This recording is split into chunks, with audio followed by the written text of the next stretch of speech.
وہاں ہمارا اپنا قانون چلتا تھا۔ اپنے قانون سے مطلب یہ نہیں کہ ہم آزاد تھے، ہمارے اوپر جاپانی تھے جو مظلوم قوم تھی۔ میں آج ان دنوں کو یاد کرتا ہوں تو میرے رونگٹے کھڑے ہو جاتے ہیں، اور میں سوچتا ہوں کہ اس سکھ نائک اور ہندو نائک کو قتل کرنے سے پہلے میں برما کے جنگل میں کچھ آدمیوں کو قتل کرایا تھا۔ آج وہ ہمت مجھ میں نہیں آ سکتی۔ یہ بھی سوچیں کہ مسجد کی بے حرمتی کون مسلمان برداشت کر سکتا ہے؟ آج میرے جسم میں وہ طاقت نہیں رہی جو جوانی میں ہوا کرتی تھی، لیکن آج بھی کسی مسجد کی بے حرمتی کی بات سنتا ہوں تو خون میں وہی ابال اٹھتا ہے جو کوالالمپور کی اس مسجد کی بے حرمتی کو دیکھ کر اٹھا تھا۔ کشمیر، بوسنیا اور فلسطین وغیرہ میں مسلمانوں کے قتل عام اور مسجدوں کی بے حرمتی کی خبریں تو دل میں مرنے مارنے کا جذبہ بیدار کر دیتی ہیں، لیکن خون پی کر رہ جاتا ہوں۔ ذہن میں ایک کشمکش شروع ہو گئی۔ کبھی تو میں خوش اور مطمئن ہو جاتا تھا کہ میں نے اللہ کی راہ میں بہت بڑی نیکی کی ہے۔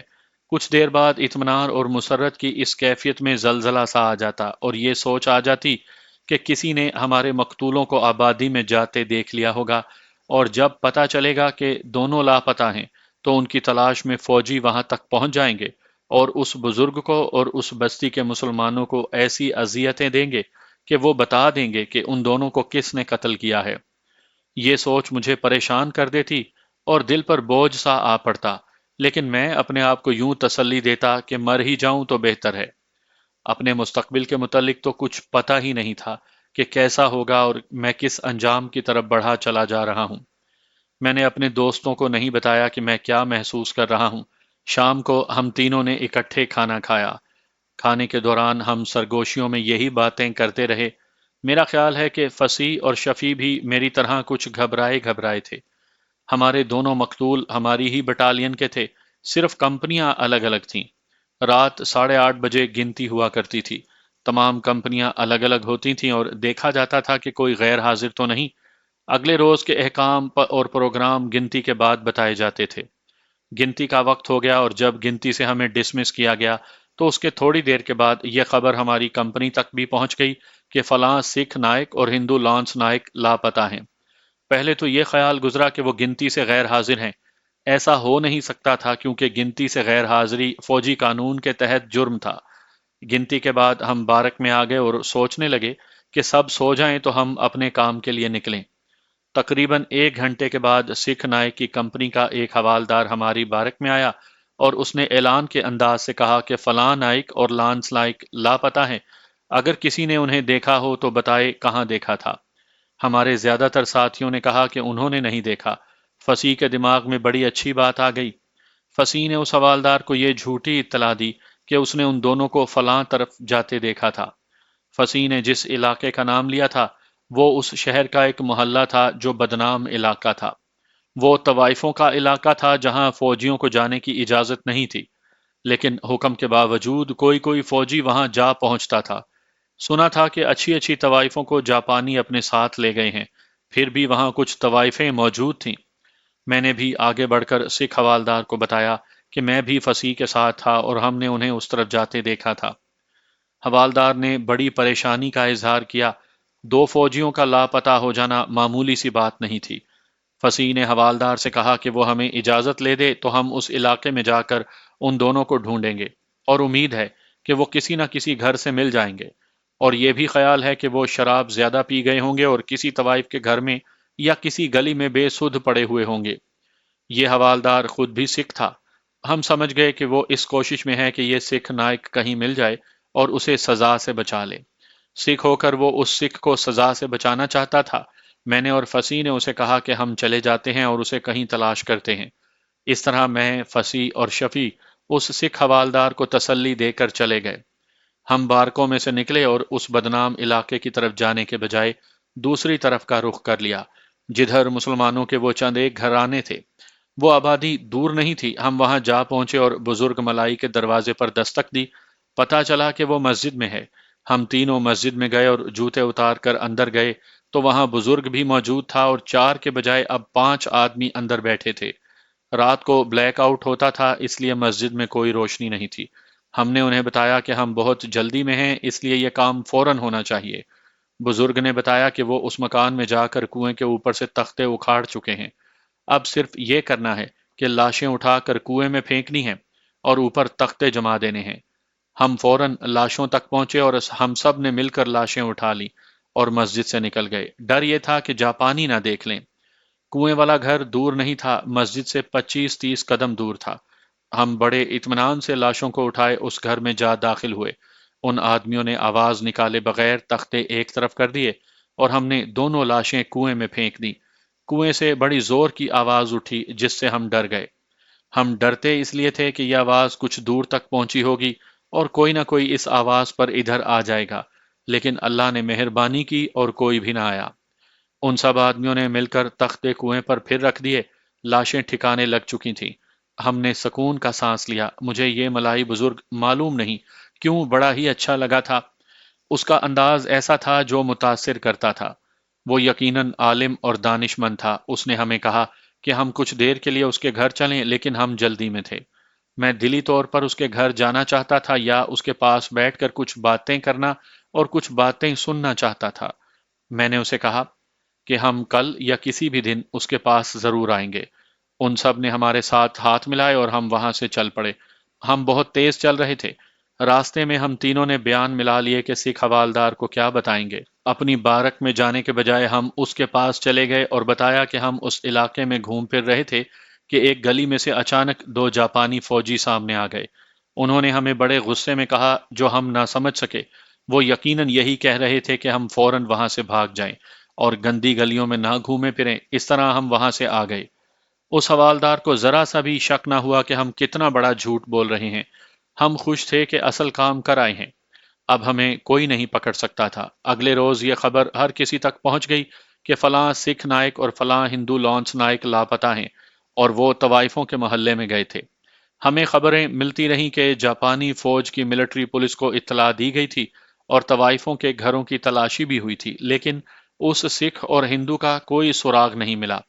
ہر کوئی اپنا اپنا خیال ظاہر کر رہا تھا۔ کوئی کہتا کہ وہ بھاگ گئے ہیں، لیکن یہ کوئی نہیں سوچتا تھا کہ وہ بھاگ کر گئے کہاں ہوں گے۔ آخر اس پر سب نے اتفاق کیا کہ کسی بات پر جاپانیوں نے انہیں گولی مار دی ہے۔ ہم تینوں دوستوں نے افواہیں پھیلانی شروع کر دیں اور مشہور یہ کیا کہ وہ دونوں طوائفوں کے محلے میں گئے تھے اور وہاں جاپانی فوجیوں کے ساتھ ان کا جھگڑا ہو گیا تھا اور جاپانیوں نے انہیں کہیں لے جا کر گولی مار دی ہے۔ اسلام کا جذبہ بھی کیا جذبہ ہے! میں کتابوں کی باتیں نہیں بلکہ اپنے تجربے اور مشاہدے کی بات کر رہا ہوں۔ اسلامی جذبہ، جسے میں جذبہ جہاد کہوں گا، کچھ وقت کے لیے دب سکتا ہے، مر نہیں سکتا۔ میری اس زندگی پر غور کریں۔ میں کیا تھا؟ ایک آوارہ اور بھگوڑا۔ میں نے اپنی داستان کے آغاز میں صاف الفاظ میں بتایا ہے کہ میں کوئی شریف آدمی نہیں تھا۔ میں ایک نہیں متعدد انسانوں کا قاتل بن چکا تھا۔ لیکن جہاں اسلام پر ایک مسجد کی بے حرمتی اور ایک مسلمان خاتون کی بے حرمتی کی صورت میں ضرورت پڑی، میں یکسر بدل گیا اور میرے اندر وہ مسلمان بیدار ہو گیا جس میں اسلام کا جذبہ کوٹ کوٹ کر بھرا ہوا تھا۔ میں ایک عقیدے کے طور پر مانتا ہوں کہ ہر مسلمان میں یہ جذبہ اللہ تبارک و تعالیٰ نے اپنے ہاتھوں سمویا ہے۔ جس مسلمان میں یہ جذبہ نہیں، وہ مسلمان بھی نہیں۔ یہ تو تھی اسلامی جذبے کی بات۔ اب دیکھیے اسلام کا رشتہ بھی کیا رشتہ ہے۔ میں نے پہلے بتایا ہے کہ وہ بزرگ جو ہمیں مسجد میں ملا تھا میری روح پر غالب آ گیا تھا۔ اس کے ساتھ میرا کوئی اور تعلق نہیں تھا، نہ کوئی لالچ تھا، لیکن میں اسے ایک بار پھر ملنے کے لیے بےتاب ہوا جا رہا تھا، صرف اس لیے کہ وہ مسلمان تھا اور وہ مجھے عالم اور دانشور لگتا تھا۔ مسجد میں جو 4-5 ملائی آئے تھے اور جنہوں نے لاش کو ٹھکانے لگانے میں ہماری مدد کی تھی، مجھے یوں لگتا تھا جیسے ان کے ساتھ میرا گہرا تعلق یا رشتہ ہو۔ اسلام کے سوا اور کیا رشتہ ہو سکتا تھا؟ کچھ دنوں کے بعد میں اپنے دونوں دوستوں کے ساتھ پھر اسی چھوٹی سی بستی میں جا پہنچا جہاں وہ بزرگ ملا تھا۔ اس کا گھر ہم نے اس شام دیکھ لیا تھا۔ اس کے دروازے پر دستک دی تو اسی نے دروازہ کھولا اور ہمیں اندر لے گیا۔ گھر تو غریبانہ سا تھا، لیکن اتنی صفائی اور ایسا سلیقہ کہ کمرے میں بیٹھ کر بڑا ہی پیارا سا سکون محسوس کیا۔ اس کی ایک وجہ تو اس بزرگ کا تقدس تھا اور دوسری وجہ یہ تھی کہ میں بڑی ہی لمبی مدت کے بعد ایک گھر میں داخل ہوا تھا۔ مجھے تو یوں لگتا تھا جیسے ساری عمر جنگلوں میں جنگلی جانوروں کی طرح گزار دی ہے۔ جب کسی کو قتل کرنے کی نوبت آتی تھی تو میں درندہ بن جاتا تھا۔ اس گھر میں بیٹھ کر مجھ پر ایسی کیفیت طاری ہو گئی کہ میں کوشش نہ کرتا تو میرے آنسو نکل آتے۔ یہ جذبات کی انتہا تھی۔ اس بزرگ کی بیوی تھی جو اسی جیسی بوڑھی تھی، ایک ادھیڑ عمر نوکرانی بھی تھی۔ میں نے اس سے پوچھا کہ اس نے اردو کہاں سے سیکھی ہے۔ اس نے بتایا ملایا میں ہندوستان کے کچھ لوگ بھی آباد تھے، ان میں مسلمان بھی تھے، ہندو، سکھ اور عیسائی بھی تھے۔ وہ زیادہ تر وہاں تجارت پیشہ تھے یا عام قسم کے دکاندار، کچھ ملازم بھی تھے۔ اس بزرگ نے کچھ کچھ اردو ان لوگوں سے سیکھ لی تھی، لیکن زیادہ تر اردو اس نے بنگال اور ہندوستان میں سیکھی تھی۔ اس نے بتایا کہ اردو لکھنے میں اسے دشواری ہوتی ہے، لیکن سمجھنے میں کوئی دشواری نہیں ہوتی، البتہ بولتے وقت الفاظ ڈھونڈنے پڑتے ہیں۔ اس وقت تو میرے وہم و گمان میں بھی نہیں تھا کہ زندگی میں وہ وقت بھی آئے گا کہ میں اپنا یہ سارا سفر نامہ یا یہ داستان قلم بند کروں گا۔ اگر اس وقت یہ سوچا ہوتا تو میں ہر بندے کا اور ہر جگہ اور مقام کا نام لکھ لیتا۔ بہت سے نام ذہن سے اتر گئے ہیں، وہ ماحول اور وہ فضا یاد رہ گئی۔ یہ بزرگ اس حد تک متاثر کر رہا تھا کہ اس کا نام میرے ذہن میں نقش ہو کر رہ گیا۔ اس کا نام فیض الحق تھا، اور اس کے آگے بھی وہ کچھ لکھتا تھا جو مجھے یاد نہیں رہا۔ وہ ملائی زبان کا لفظ ہوگا، ماشیر تھا یا ماسیر، اسی قسم کا کوئی لفظ تھا۔ مجھے فیض الحق اچھی طرح یاد رہ گیا ہے۔ فیض الحق کا باپ عالم دین تھا، اور اسی نے فیض الحق کو دین یا دینی تعلیم کے راستے پر ڈالا تھا۔ جوانی کی عمر میں فیض الحق بنگال گیا اور ڈھاکہ میں 1 سال کسی دینی مدرسے میں رہا اور وہاں کے عالموں سے فیض حاصل کیا۔ انگریزوں کے دور میں بھی ڈھاکہ مسجدوں کا شہر کہلاتا تھا۔ بنگال، خصوصاً مشرقی بنگال، جو بعد میں مشرقی پاکستان بنا اور اب بنگلہ دیش ہے، مجاہدین کا ملک چلا آ رہا ہے۔ اس خطے نے سراج الدولہ اور تیتو میر جیسے مجاہدین پیدا کیے ہیں۔ علم کی جستجو میں فیض الحق دہلی تک گیا۔ یہ اس وقت کی بات ہے جب فیض الحق کی جوانی پرانی بات ہو گئی تھی۔ وہ بنگال سے واپس کوالالمپور آ گیا تھا اور کچھ برسوں کے بعد پھر نکل کھڑا ہوا اور ہندوستان کے چند ایک شہروں میں قیام کرتا دلی چلا گیا اور وہاں سے دیوبند بھی گیا، اور اس کا یہ سارا وقت علماء دین سے دین حاصل کرنے میں گزر گیا۔ اس نے کئی علماء دین کے نام بھی لیے تھے جن میں سے مجھے ایک بھی یاد نہیں رہا۔ اس وقت مجھے اسلام کے ساتھ روحانی دلچسپی تھی، علماء سے میں ناواقف تھا۔ البتہ اپنے قصبے کی تینوں مسجدوں کے مولویوں کے نام جانتا تھا، یا جس مولوی نے ہمیں دینیات پڑھائی تھی اس کا نام یاد رہا اور اب بھی یاد ہے۔ فیض الحق نے چائے سے ہماری تواضع کی۔ ہم جانتے تھے کہ جو شہری یہاں رہتے ہیں انہیں راشن پانی کی تنگی ہے۔ ہم نے فیض الحق سے پوچھا کہ اسے اگر کھانے پینے کی اشیاء کی تنگی ہو تو ہمیں بتائے، ہم اسے چاول وغیرہ دے سکتے ہیں۔ اس نے شکریہ ادا کرتے ہوئے کہا کہ اسے کوئی تنگی نہیں، اور وہ صبر اور شکر سے زندگی گزارنے والا انسان ہے۔ ہمارے پاس کوئی راشن نہیں تھا جو ہم اسے دیتے، پکا پکایا کھانا لنگر سے ملتا تھا۔ ہم اگر کسی کو کچھ دیتے تو وہ چوری یا ہیرا پھیری کر کے حاصل کرتے اور پھر دیتے۔ فیض الحق کے لیے تو میں بہت بڑا جرم کرنے کو بھی تیار تھا۔ وہ آہستہ آہستہ بول رہا تھا اور میں نوٹ کر رہا تھا کہ وہ الفاظ ڈھونڈ رہا ہے اور انہیں جوڑ جاڑ کر بولتا ہے۔ میں اس کی باتیں صاف اردو میں بتاؤں گا۔ ان تمام علاقوں پر یہ آفت نازل ہونی ہی تھی، فیض الحق نے کہا۔ جاپانی فوج ایک آسمانی آفت تھی جو نازل ہوئی اور برما تک پہنچ گئی۔ لوگ کہتے ہیں کہ جاپانی فوج ہندوستان پر قابض ہو جائے گی، لیکن یہ صحیح نہیں اور ایسا نہیں ہوگا۔ جاپانی فوج جہاں تک چلی گئی ہے وہاں سے واپس آ جائے گی، آگے نہیں بڑھے گی۔ کیا آپ کو جنگ کی تازہ بتازہ خبریں ملتی رہتی ہیں؟ میں نے پوچھا۔ مجھے جو خبریں ملتی ہیں وہ اللہ کی طرف سے ملتی ہیں، فیض الحق نے جواب دیا۔ ہمارے پاس نہ تو ریڈیو ہے نہ کوئی اخبار ملتا ہے، اب تو یہاں کوئی اخبار چھپتا بھی نہیں۔ پھر آپ کو شہر کے لوگوں سے خبریں مل جاتی ہوں گی، فصیح احمد نے کہا۔ شہر کے لوگوں کو کچھ بھی معلوم نہیں کہ آگے کیا ہو رہا ہے، فیض الحق نے کہا۔ آپ خود فوجی ہیں، آپ جانتے ہیں کہ شہریوں کو فوج کی صحیح خبریں نہیں دی جایا کرتی۔ میں تمہیں ایک خبر دیتا ہوں جو مجھے پوری امید ہے بالکل صحیح ہوگی۔ اگر آپ کو معلوم نہیں تو اپنے فوجی ذرائع سے معلوم کر لیں۔ جاپان کی فوج برما سے بھاگ آئی ہے اور برما پر پھر انگریزوں کا قبضہ ہو گیا ہے۔ یہ تو فصیح احمد مجھے پہلے ہی بتا چکا تھا کہ جاپانی برما سے پسپا ہو آئے ہیں، لیکن یہ بزرگ فیض الحق یہ دعویٰ کر رہا تھا کہ اسے اللہ کی طرف سے خبریں ملتی ہیں۔ میں اسے یہ معلوم کرنا چاہتا تھا کہ اللہ سے وہ کس طرح خبریں حاصل کرتا ہے۔ میں یہ تسلیم کرنے پر آمادہ نہیں تھا کہ یہ بزرگ جھوٹ بھی بول سکتا ہے۔ کیا جاپانی ملایا میں جم کر لڑیں گے؟ میں نے پوچھا۔ نہیں، فیض الحق نے جواب دیا۔ میں دیکھ چکا ہوں کہ جاپانی فوج جس طرح آسمانی آفت بن کر آئی تھی، اسی طرح یہ فوج تباہ ہوگی، جیسے اس پر کوئی آسمانی آفت گری ہو۔ مجھے بہت بڑا انقلاب نظر آ رہا ہے جو ملایا میں آئے گا، دنیا ہی بدل جائے گی۔ فیض الحق میرے لیے پر اسرار سی شخصیت بنتا جا رہا تھا۔ اس کے ساتھ ہماری جو باتیں ہوئیں اور جو باتیں اس نے کی، اس سے مجھے یہ تاثر ملا کہ اس کے پاس روحانی علم یا کشف کی طاقت ہے، جس سے یہ ہر بات معلوم کر لیتا ہے۔ آپ نے روحانی عامل جوتشی، پیر اور شاہ جی دیکھے ہوں گے، اور ان میں سے کسی کے ساتھ آپ کا واسطہ بھی پڑا ہوگا۔ آپ کو تجربہ ہوا ہوگا کہ یہ لوگ بڑے لمبے چوڑے دعوے کیا کرتے ہیں اور بڑ ہانکنے کے انداز سے بات کرتے ہیں۔ وہ اپنے سائلوں کو متاثر کرنے کے لیے اپنی کرامات بڑھ چڑھ کر بیان کرتے ہیں اور ظاہر یہ کرتے ہیں کہ انہیں غیب کی ہر بات معلوم ہو جاتی ہے۔ لیکن فیض الحق کا انداز کچھ اور ہی تھا۔ اس کے ہونٹوں پر ہلکا سا تبسم تھا جس میں مجھے تقدس نظر آتا تھا، اور وہ پر اعتماد لہجے میں بات کرتا تھا۔ کیا آپ کو کشف ہوتا ہے؟ میں نے پوچھا۔ کوئی روحانی علم یا عمل آپ کے ہاتھ میں ہے؟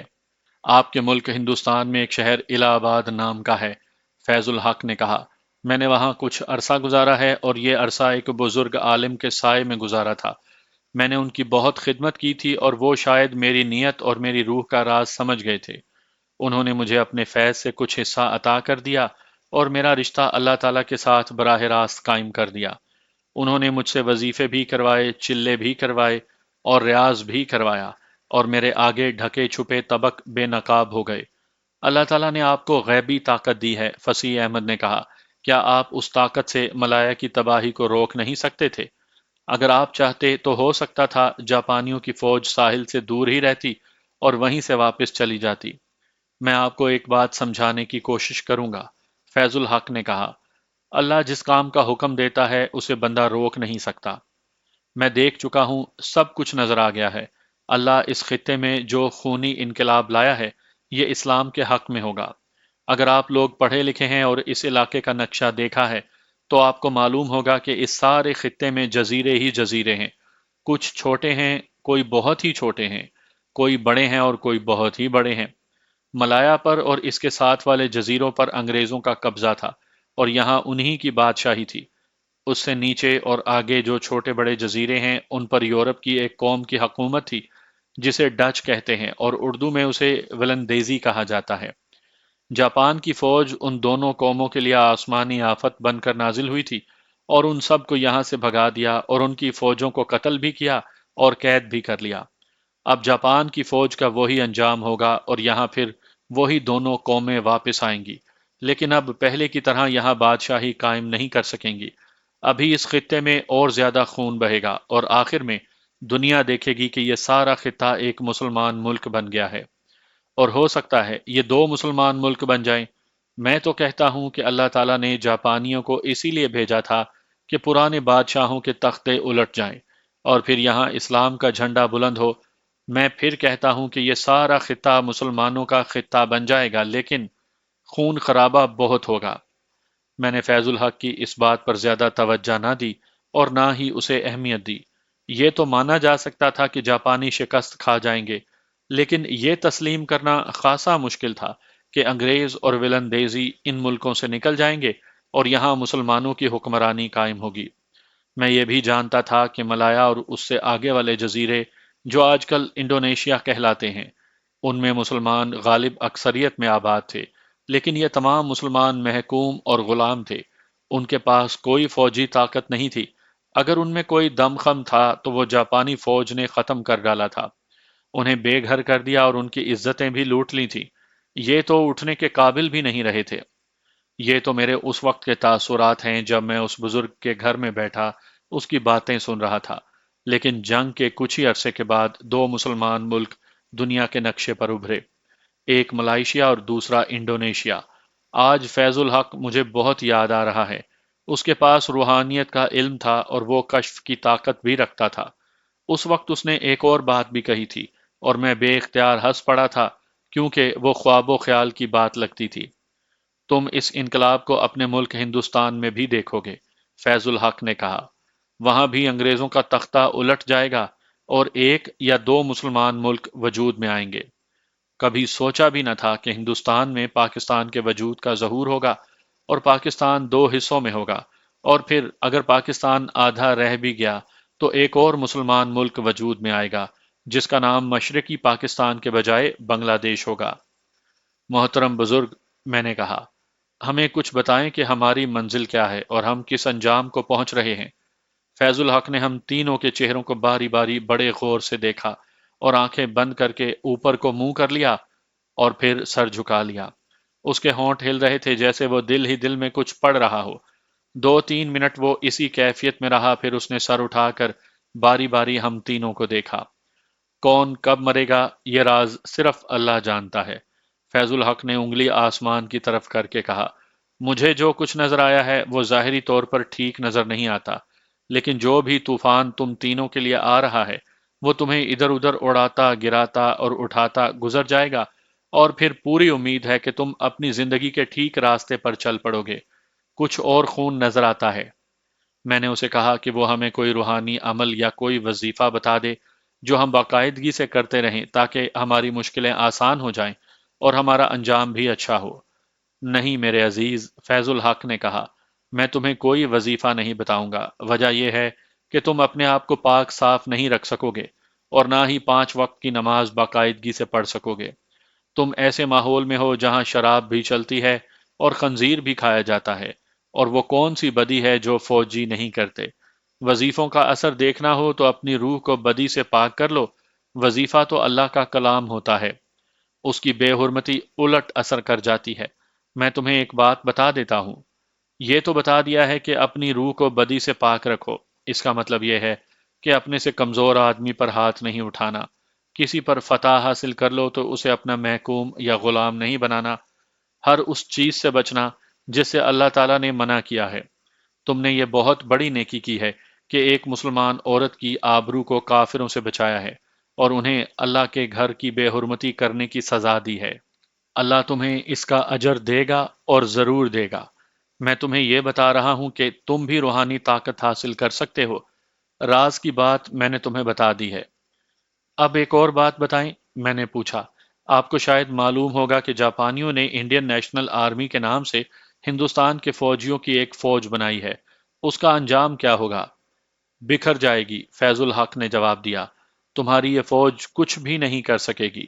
ہم اسی فوج میں ہیں، فصیح نے پوچھا۔ اگر انگریزوں کی فوج آ گئی تو کیا ہمیں اس کے خلاف لڑنا چاہیے؟ وہاں تک تو شاید نوبت ہی نہیں آئے گی، فیض الحق نے جواب دیا۔ اگر انگریزوں کی فوج آ گئی تو اپنے آپ کو اس کے حوالے کر دینا، تمہیں کوئی سزا نہیں ملے گی۔ ہمیں وہاں بیٹھے بہت ہی وقت گزر چکا تھا، ہم اتنی دیر تک غیر حاضر نہیں رہ سکتے تھے۔ ہم وہاں سے اٹھے اور جب باہر نکلے تو میں ایک کشمکش میں مبتلا ہو گیا۔ فیض الحق نے مجھے متاثر کیا تھا، لیکن اس کی کچھ باتیں اور پیشن گوئیاں ایسی تھیں جو مجھے قابل اعتبار نہیں لگتی تھیں۔ کبھی خیال آتا کہ یہ بزرگ بے بنیاد باتیں کرتا ہے، اور کبھی یہ خیال آتا کہ یہ شخص عالم دین ہے اور جو کچھ کہہ رہا ہے وہ صحیح ثابت ہوگا۔ ہم تینوں دوست اس کی باتوں کے متعلق باتیں کرتے واپس اپنی بارک میں آ گئے۔ فیض الحق اللہ کے ان چند ایک بندوں میں سے تھا جنہیں میں باقی عمر بھول نہیں سکوں گا۔ ملایا میں میرا ارادہ تھا کہ میں اس کے پاس جاتا رہا کروں گا اور اس سے دینی تعلیم حاصل کروں گا۔ دینی تعلیم سے میری مراد وہ تعلیم نہیں جو مسجدوں کے مولوی دیا کرتے ہیں اور سمجھتے کچھ بھی نہیں۔ میرا مقصد یہ تھا کہ اس سے روحانیت کے کچھ سبق لوں گا۔ روحانیت سے کسی کو یہ غلط فہمی نہ ہو کہ میں روحانی عامل بننا چاہتا تھا۔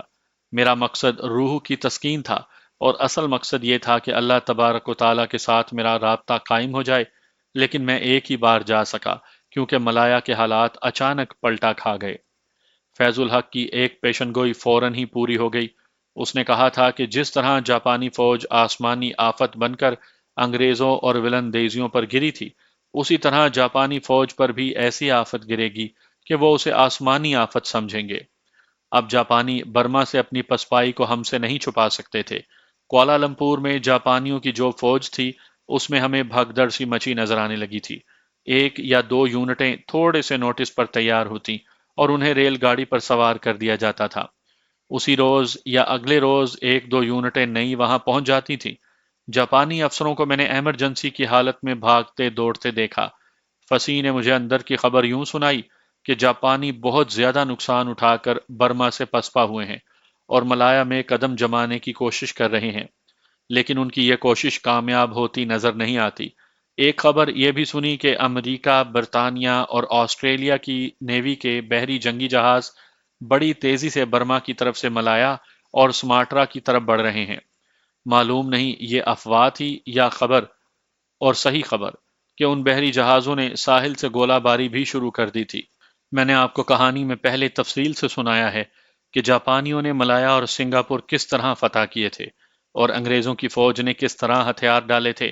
اب اگر میں تفصیل سے سنانے لگوں کہ اتحادیوں نے یعنی امریکہ اور برطانیہ نے کس طرح جوابی حملہ کیا اور وہ کس طرح ملایا تک پہنچے، تو بات بہت ہی لمبی ہو جائے گی، اور ہو سکتا ہے کہ کچھ سامعین کرام اس میں بوریت محسوس کریں۔ میں اس جوابی حملے کی بات مختصر سی کروں گا۔ میں یہ نہیں بتا سکتا کہ انڈین نیشنل آرمی، جس کی نفری 25,000 بتائی گئی تھی، کہاں کہاں بکھری پڑی تھی اور اس سے کیا کام لیا جا رہا تھا۔ میں صرف اپنی بٹالین کا ذکر کروں گا، کیونکہ بات وہی اچھی لگتی ہے جو اپنی آنکھوں دیکھی ہوئی ہو۔ ایک روز جاپانی افسروں نے ہم میں سے تقریباً 100 جوان منتخب کر کے الگ کر لیے۔ ان میں مجھے اور فصیح احمد کو بھی شامل کر لیا گیا۔ ہمیں کچھ دور لے جا کر الگ بارکوں میں رکھا گیا اور ہمیں وہاں بتایا گیا کہ ہمیں کمانڈو ٹریننگ دی جائے گی اور ہم دشمن یعنی انگریزوں اور امریکیوں کی فوج کے مورچوں کے پیچھے جا کر حملے کیا کریں گے۔ عام فہم زبان میں یوں کہہ لیں کہ ہمیں شب خون اور چھاپا مارنے کی ٹریننگ دینی تھی۔ آئی این اے کو جنگ میں یوں جھونکنے کی ایک وجہ تو یہ ہو سکتی تھی کہ جاپانیوں کی حالت کچھ زیادہ ہی پتلی ہو گئی تھی اور انہیں کمک نہیں مل رہی تھی۔ دوسری وجہ یہ ہو سکتی تھی کہ جاپانیوں نے آئی این اے کی 25,000 نفری کو 2-2.5 سال راشن کھلایا تھا اور اس کی ٹہل سیوا کی تھی۔ اب جاپانی اسے اپنا حق وصول کرنا چاہتے تھے۔ بحر الکاہل میں جب امریکہ نے حملہ کیا تو امریکہ کی نیوی اور جاپان کی نیوی کے درمیان جو بحری جنگ لڑی گئی تھی، وہ جنگوں کی تاریخ کی سب سے بڑی اور سب سے زیادہ ہولناک جنگ تھی۔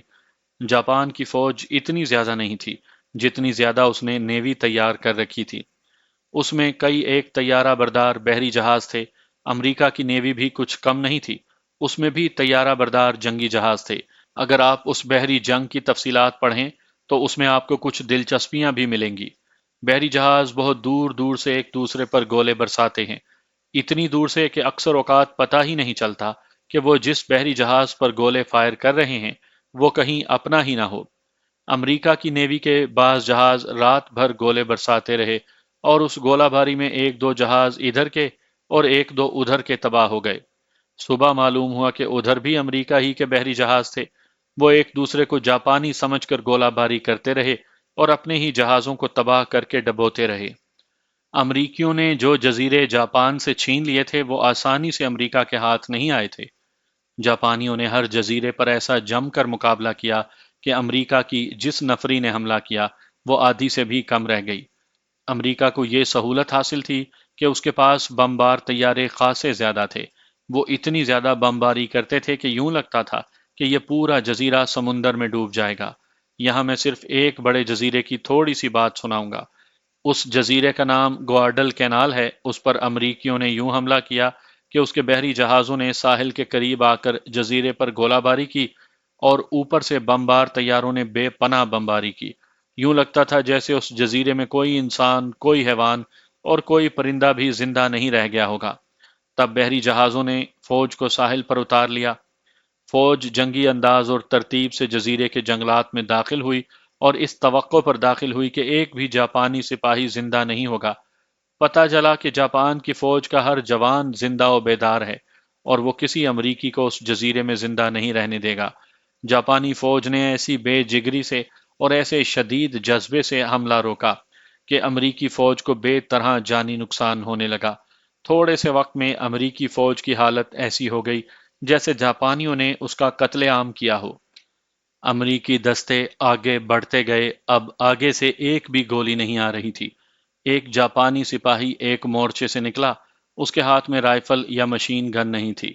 مورچے کے آگے مٹی کا ایک ڈھیر تھا، یہ جاپانی اس ڈھیر کے اوپر چڑھ گیا، تب دیکھا کہ اس کے ایک ہاتھ میں گرنیڈ تھا۔ اس نے اپنی سٹیل ہیلمٹ اتاری اور گرنیڈ سے پن نکال کر گرنیڈ اپنے سر پر رکھا، پھر سٹیل ہیلمٹ سر پر رکھ لی۔ 4-5 سیکنڈ کے بعد گرنیڈ پھٹا اور یوں معلوم ہوا جیسے یہ جاپانی سپاہی ہوا میں تحلیل ہو گیا ہو۔ اس کے جسم کے ٹکڑے اوپر کو بھی گئے اور دائیں بائیں اور آگے پیچھے کو بھی۔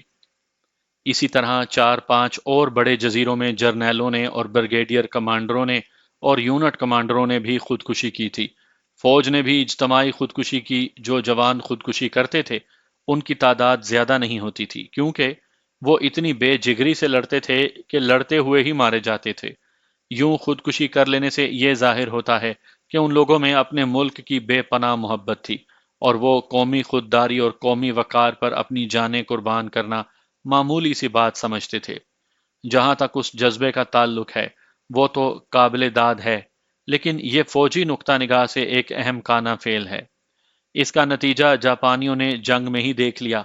وہ اس طرح کہ ان کی فوج کی نفری بڑی تیزی سے کم ہوتی گئی اور نوبت یہاں تک پہنچی کہ کمک کا سوال ہی ختم ہو گیا۔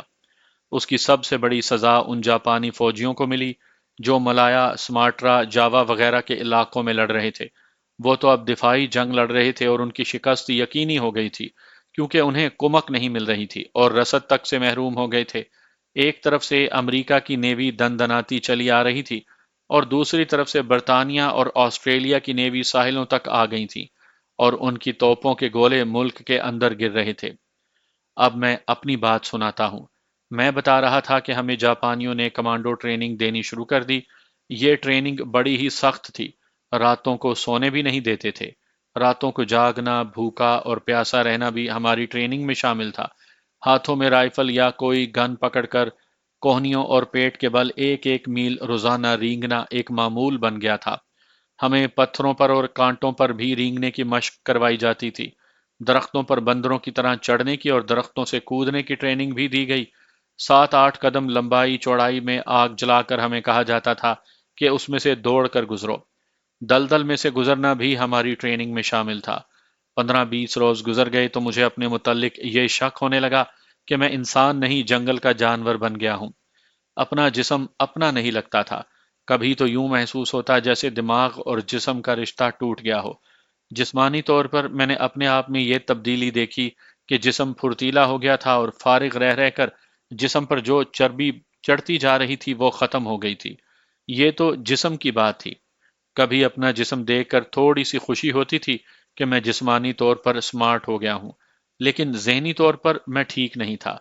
اور میرا دوست فصیح احمد بھی ذہنی طور پر پریشان تھا۔ اس پریشانی کا ذکر پہلے ہو چکا ہے۔ اب یہ پریشانی اس لیے بڑھ گئی تھی کہ ہمیں اپنی فوج کے خلاف جاپانیوں نے لڑانا تھا، اور صورتحال یہ تھی کہ جاپانیوں کے مقدر میں شکست لکھ دی گئی تھی۔ میں اور فصیح کہیں فارغ بیٹھتے تو اکثر اس مسئلے پر باتیں کیا کرتے۔ ہمیں نظر یہ آ رہا تھا کہ ہم انڈین آرمی کے خلاف لڑتے ہوئے پکڑے جائیں گے تو ہمیں سیدھی سزائے موت ملے گی۔ ہمارے پاس اس مسئلے کا کوئی حل نہیں تھا، نہ ہم پیش گوئی کر سکتے تھے کہ کیا ہوگا۔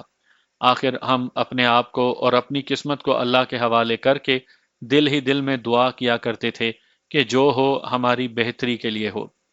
1.5-2 مہینوں کے بعد ہمیں ایک روز ٹرکوں میں بٹھایا گیا۔ ہمارے ساتھ مختصر سا سامان تھا، مثلاً 3 کمبل، ہتھیار اور ایمونیشن۔ ایمونیشن کا اچھا خاصا ذخیرہ 2 ٹرکوں پر لادا گیا۔ ہم جو ہندوستانی تھے ہماری تعداد 100 تھی اور ہمارے ساتھ 100 جاپانی فوجی تھے، وہ بھی شاید کمانڈو تھے۔ ٹرک چل پڑے اور شہر سے نکل گئے۔ میں ان علاقوں سے تو واقف تھا ہی نہیں کہ آج بتا سکتا کہ ہمیں کہاں سے کہاں لے جایا گیا۔ میں اتنا بتا سکتا ہوں کہ ہم شمال مغرب کی طرف جا رہے تھے اور اس طرف برما تھا اور راستے میں سیام آتا تھا جو آج کل تھائی لینڈ کہلاتا ہے۔ 1:30-2 بجے کا وقت ہوگا۔ ہم گھنے جنگل میں جا رہے تھے۔ ایک جگہ یہ کانوائے رک گیا اور ہمیں ڈبوں کا راشن کھانے کو دیا گیا۔ معلوم نہیں یہ کیا کیا تھا۔ بھوک لگی ہوئی تھی اس لیے جو کچھ بھی تھا کھا لیا۔ یہاں میں آپ کو یہ بھی بتا دوں کہ جاپانی فوج راشن کی شدید قلت محسوس کرنے لگی تھی۔ سپاہیوں کے لنگر میں کبھی ایک وقت کے لیے کھانا بھی نہیں پکتا تھا، اور اس صورت میں سپاہیوں کو ایمرجنسی راشن دیا جاتا تھا۔ ہمیں بھی راستے میں یہی ایمرجنسی راشن دیا گیا۔ یہ جاپانی تو شاید شوق سے کھاتے ہوں گے، ہم ہندوستانیوں نے یہ اس لیے کھا لیا کہ بھوک لگی ہوئی تھی اور پیٹ میں کچھ نہ کچھ ڈالنا ہی تھا۔ ہمارا کانوائے پھر چل پڑا اور شام گہری ہو گئی تو چھوٹی سی ایک چھاؤنی میں جا رکا۔ ہمیں ٹرکوں سے اتارا گیا اور رات اس چھاؤنی میں گزری۔ رات کو بھی ہمیں ایمرجنسی راشن دیا گیا۔ صبح جاگے ہی تھے کہ ہوائی جہازوں کی گونج سنائی دینے لگی، جو آگے ہی آگے بڑھتی آئی اور گرج کی صورت اختیار کر گئی۔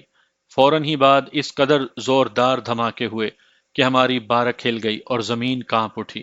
سمجھنے میں دیر نہ لگی کہ ہوائی جہاز بمباری کر رہے ہیں۔ زمین سے مشین گنیں ان پر آگ اگلنے لگیں۔ باہر اس قدر بھاگ دوڑ برپا ہو گئی جیسے قیامت آ گئی ہو۔ ہم سب بارک سے نکل کر باہر چلے گئے اور جہاں کہیں کھدی ہوئی خندق نظر آئی گھس گئے، لیکن وہاں کوئی محفوظ پناہ گاہ نہیں تھی۔ صاف ظاہر تھا کہ یہ ہوائی جہاز اتحادیوں کے یعنی امریکیوں اور انگریزوں کے ہیں۔ خندق سے مجھے آسمان کا منظر نظر آ رہا تھا۔ بمبار ہوائی جہاز گھوم گھوم کر آتے اور بم گراتے تھے۔ ان پر طیارہ شکن مشین گنیں اور توپیں فائر کر رہی تھی۔ توپوں کے گولے اوپر جا کر پھٹتے تھے، لیکن اس سے اتنے زیادہ فائر کی پرواہ نہ کرتے ہوئے ہوائی جہاز بم گرا رہے تھے۔ میرا خیال ہے کہ آدھا گھنٹہ بمباری ہوئی ہوگی اور پھر میں نے بمبار ہوائی جہازوں کو جاتے ہوئے دیکھا۔ وہاں ایک جگہ ایمونیشن سٹور کیا ہوا تھا، اچھا خاصا ذخیرہ تھا۔ ایک بم عین اس کے اوپر گرا اور پھر جو دھماکہ ہوا تو یوں لگا جیسے میں اس جہاں سے اٹھ کر اگلے جہاں میں پہنچ گیا ہوں۔ اس ذخیرے میں توپوں اور ٹینکوں کے گولے بھی تھے جو مسلسل پھٹ رہے تھے۔ یہ دھماکوں کا ایسا سلسلہ تھا جو ختم ہونے میں ہی نہیں آ رہا تھا۔ گولے ذرا اوپر جا کر پھٹتے اور ان کے ٹکڑے دور دور تک پھیلتے اور گرتے۔